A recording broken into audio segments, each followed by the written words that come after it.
Hello guys, once again welcome to my YouTube channel. मैं हूं आपका दोस्त द बैकबेंच टीचर और आज मैं आपके लिए लेकर आया हूं the French revolution part third, जिसमें हम कवर करने वाले हैं 4 टॉपिक्स। पहला है कैरेक्टर ऑफ लुइस 16, दूसरा माइंडसेट ऑफ लुइस 16, तीसरा confusions related to the topic और चौथा हमारा है आउटब्रेक ऑफ द रेवोल्यूशन। तो चलिए शुरू करते हैं बिना किसी हिचकिचाहट के। लुइस 16 कौन था? लुइस 16 किस डायनेस्टी का था ये? तो देखिए, लुइस 16 बर्बन डायनेस्टी का था। अब बर्बन को सोचकर बच्चों के दिमाग में एक बात आती है और लेजेंड्स के दिमाग में ये। बर्बन किंग जो था वो फ्रांस के थे और नोबल ब्लड लाइन के थे। अब ये ब्लड लाइन क्या बला है? ब्लड लाइन क्या चीज़ होती है? तो ब्लड लाइन बनती है पूर्वजों से और आने वाली नस्ल से, यानी कि आपकी कंप्लीट चेन, फैमिली चेन जो होती है वो हमारी कहलाती है ब्लड लाइन, सक्सेसर्स और प्रेडिसेसर्स। अब फ्रांस में जो न्यू किंग होता था वो सेम फैमिली का होना चाहिए। मींस जो पुराना किंग है उसी उसका बेटा या फिर उसके बेटे का बेटा, जो अब ये प्रोसेस चलती रहेगी। ठीक है, तो ये ब्लड लाइन बना देती है हमारी कंप्लीट। इसके बाद लुइस 16 का थोड़ा सा बायो जान लेते हैं। लुइस 16 कौन था, कब पैदा हुआ, कब मतलब शादी वगैरह कब हुई इसकी? तो बर्थ हुई थी इसकी 23 अगस्त 1754 में। ईयर और मंथ मैं आपको याद करना बता सकता हूँ, डेट भैया खुद याद कर लेना, ठीक है, इतना कर सकते हो। तो अगस्त में पैदा हुआ, अगस्त में इसकी बर्थ हुई, इसलिए इसका नाम था Louis Auguste de France. Louis Auguste de France इसका नाम था। 1754 में पैदा हुआ। ये कैसे याद करेंगे? 1774 में ये थ्रोन पर बैठा था। तो जब 20 साल का था तो इसने क्या बोला? वालिद जो थे अब्बा हमारे, लुइस 15 वो एक डेस्पोटिक रूलर थे। ठीक है, अब ये डेस्पोटिक रूलर थे। डेस्पोटिक का मतलब होता है एब्सोल्यूट मोनार्क, अपनी मनमानी करने वाले थे।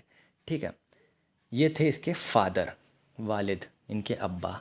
ठीक है, चलते हैं और देखते हैं इसका क्राउनिंग कब हुई थी। तो 10 मई 1774 को इसका कोरोनेशन हुआ था। इनको कोरोना नहीं हुआ था, इसका कोरोनेशन हुआ था, यानी crowning of the new king. ये एक सेरेमनी होती है फ्रांस में जिसका नाम पड़ गया कोरोनेशन। जितना अच्छा वर्ड लिखेंगे उतने अच्छे मार्क्स मिलेंगे, ये बात ध्यान रखिए। कल्चरल इवेंट होता है ये फ्रांस में, कोरोनेशन, जब भी किंग को क्राउन पहनाया जाता था। और ये क्राउन किसका था? शार्लमेन का, the great Charlemagne, Charles the great, बहुत सारे नाम हैं इनके। ठीक है, चार्ल्स द ग्रेट का क्राउन था। ये कौन थे? ये फ्रैंक्स के रूलर थे। फ्रैंक कौन थे? प्रेजेंट डे में जो फ्रांस में, बेल्जियम में और नीदरलैंड, लग्जमबर्ग, जर्मन ट्राइब्स में रहते हैं, उनका क्राउन था ये। आगे चलते हैं।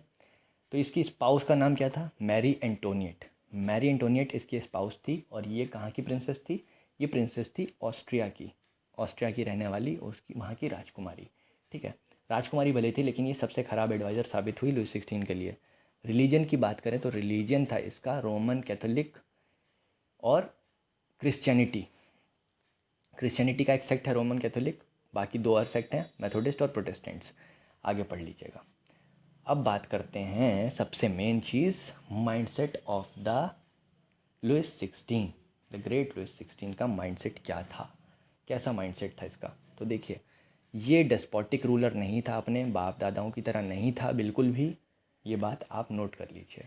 दूसरी चीज़, ये अकाउंटेबल था डेवलपमेंट के लिए, कि जो भी फ्रांस में होगा, रिफॉर्मेशन होगा, डेवलपमेंट होगा, वो हमारी जिम्मेदारी पर ही होगा, वो हम लेकर आएंगे। भले ही ट्रेजरी खाली है, पैसा नहीं है, कैसे भी इंतज़ाम करके हम फ्रांस में डेवलपमेंट करेंगे। लुइस 16 का माइंड जो था वो रिफॉर्मेशन करने वाला था, मींस इनोवेटिव माइंड था, नई नई चीज़ें बनाने वाला था। एबोलिशन ऑफ टैक्सेस इसने किया, मतलब टैक्स को एबॉलिशन करने की पूरी कोशिश करी इसने। टाइल और Korvi tax noble man charge करते थे, किस पर? थर्ड स्टेट पर। तीसरी चीज़ है abolition of feudal system. Feudal system को ख़त्म करने का काम किसने किया है? लुइस 16 ने ही किया है। इसी ने ये प्रिंसिपल रखा था, अपने दिमाग में बना रखा था कि हमें फ्यूडल सिस्टम को एंड करना है। इसके अलावा भाई साहब, हमारा हीरो जो लुइस 16 है, वॉरियर, भाई साहब लड़ाकू, ठीक है, भाई तुम्हारा वॉरियर था, इसलिए वो राइट्स दिलवाना चाहता था। किसके? थर्ड स्टेट के लोगों को राइट दिलवाना चाहता था। अब भैया, भले लोगों का ज़माना नहीं है, देखो, भले लोगों की दुनिया नहीं है बिल्कुल। इसीलिए नोबल मैन खिसिया गए कि भैया तुम तो राइट्स दिलवाओगे, तुम तो उनसे टैक्सेस नहीं लोगे, तो हमारे तो धंधा पानी बंद हो जाएगा। तो इसलिए एनिमिटी और हॉस्टिलिटी की नज़र से देखने लगे उसको, अपोज करने लगे उसके जितने भी मेजर्स थे। अच्छा, हमें सतर्क रहना है। बात करते हैं confusions related to the topic, जिसमें बच्चे सबसे ज़्यादा कन्फ्यूज़ होते हैं। तो सबसे पहली चीज़ है एरिस्टोक्रेसी और ब्यूरोक्रेसी क्या होती है, बच्चे इसमें बहुत कंफ्यूज होते हैं। ठीक है, तो एरिस्टोक्रेसी किसे बोलते हैं? एरिस्टोक्रेसी बोलते हैं नोबिलिटी को, यानी अमीर घराने में पैदा होना, अमीरी, शहज़ादा, नवाब, ख़ानदानी नवाब, बस इतने वर्ड्स काफ़ी हैं। हेरिडिटरी होता है, मतलब ब्लड लाइन में उसके खून में बसी होती नवाबी। ब्यूरोक्रेसी होती है ऑफिसर्स किसी भी डेमोक्रेटिक गवर्नमेंट के या मोनार्क के, तो ये होते हैं हमारे ब्यूरोक्रेट्स, जैसे कि पब्लिक एडमिनिस्ट्रेटर। ठीक है, इधर बात करें एरिस्टोक्रेट्स में तो नोबल मैन, लैंडलॉर्ड्स। ठीक है, क्लियर हो गया होगा कि एरिस्टोक्रेसी और ब्यूरोक्रेसी में क्या डिफरेंस है। चलिए बात करते हैं फ्यूडल सिस्टम के बारे में और स्लेवरी के बारे में। बच्चे बहुत ज़्यादा कंफ्यूज होते हैं इस चीज़ को लेके कि फ्यूडल सिस्टम और स्लेवरी में क्या डिफरेंस है। तो फ्यूडल सिस्टम होता है सर्फडम, यानी कि पीजेंट या कोई भी थर्ड स्टेट का मेंबर या कोई भी गरीब आदमी जिसकी फैमिली को रहने की जगह या घर दिया गया हो लैंडलॉर्ड के थ्रू, उसे बोलते हैं हम लोग फ्यूडल सिस्टम। स्लेवरी में ऐसा नहीं होता है। स्लेवरी में पूरा का पूरा जो भी ओनर होता है वो उस स्लेव का मालिक होता है, पूरा का पूरा। उसे फ्री में काम करना पड़ता है, उसे कुछ भी नहीं दिया जाता है और उससे अपनी पूरी सेवा कराता है। वो कुछ मांग भी नहीं सकता है रिटर्न में अपने मालिक से, बल्कि पीजेंट्स के कुछ अपने राइट्स होते हैं। जो भी सर्फ होता है उसके अपने राइट्स भी होते हैं और वो अर्निंग भी कर सकता है। ठीक है, इतनी बात आपको समझ में आ गई होगी, क्लियर हो गई होगी। चलिए बात करते हैं आउटब्रेक ऑफ द रिवॉल्यूशन के बारे में।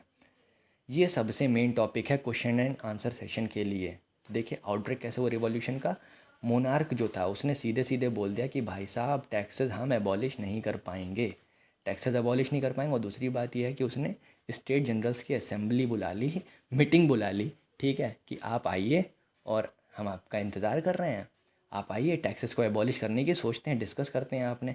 तो भाई पीजेंट्स ने क्या बोला, ये बिक गई है गवर्नमेंट, अब गवर्नमेंट में कुछ नहीं है, सारे मिलके हमको पागल बना रहे हैं। सीधी सी बात है। 5 में 1789 को जब उन्होंने असेंबली बुलाई तो फर्स्ट और सेकंड स्टेट के 300 मेंबर्स आ गए, थर्ड स्टेट के 600 मेंबर्स आ गए और वो अपने साथ लेकर आए 40,000 लेटर्स जिसमें डिमांड्स लिखी हुई थी बड़ी बड़ी। अब लुइस 16 क्या बोलेगा आप खुद बताइए। मैं क्या करूं, फिर जॉब छोड़ दूं? फर्स्ट स्टेट और सेकंड स्टेट के जो भी लोग थे वो बैठे हुए थे, हॉल में बैठे हुए थे, नोट कर लीजिए, बैठे हुए थे, फेस कर रहे थे एक दूसरे की तरफ। और थर्ड स्टेट के लोग खड़े हुए थे, यानी यहाँ पर भी डिस्क्रिमिनेशन, यहाँ पर भी हत्या बेचारे गरीबों की। ठीक है, मैन ऑफ एजुकेटेड और प्रॉस्पेरस बैकग्राउंड, यानी कि एजुकेटेड और प्रॉस्पेरस बैकग्राउंड के लोग ही सिर्फ वहाँ पर मौजूद थे। पीजेंट्स, आर्टिसंस और वुमेंस को तो परमिशन ही नहीं थी हॉल में आने की। और जो आए भी थे बेचारे, जो पढ़े लिखे थे, उन्हें खड़े होके अपना टाइम गुजारना पड़ा।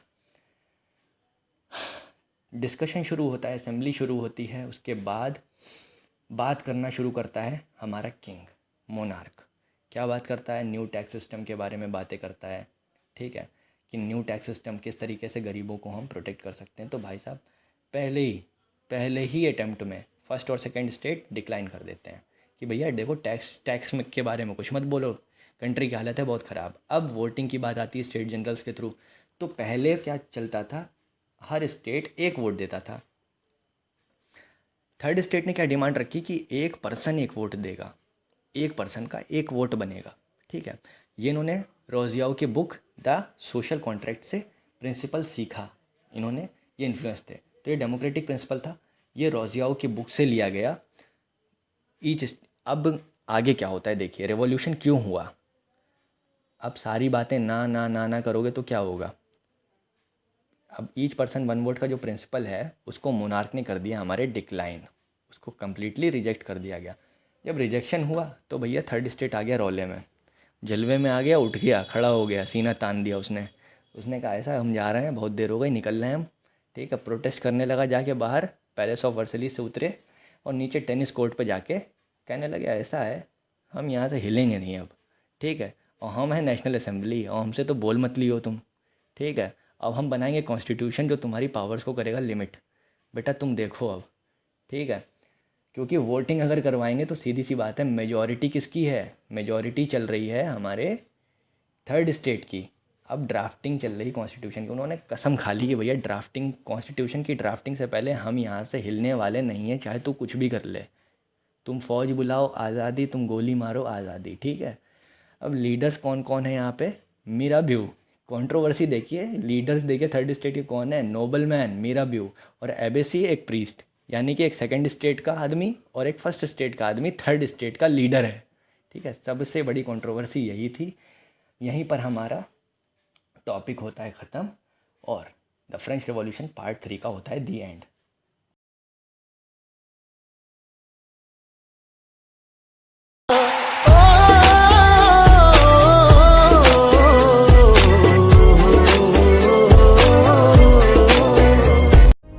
तो गाइस, अगर आपको मेरी वीडियो पसंद आई है तो लाइक कमेंट शेयर ज़रूर कीजिए और सब्सक्राइब बटन दबा दीजिए जल्दी से। और आगे भी अगर आप इसी तरीके की इंटरेस्टिंग वीडियोस देखना चाहते हैं तो बेल आइकन को भी प्रेस कर दीजिए। मिलते हैं अगले सेशन में, तब तक के लिए tata bye bye. Stay home, stay safe, अपना ख्याल रखिए।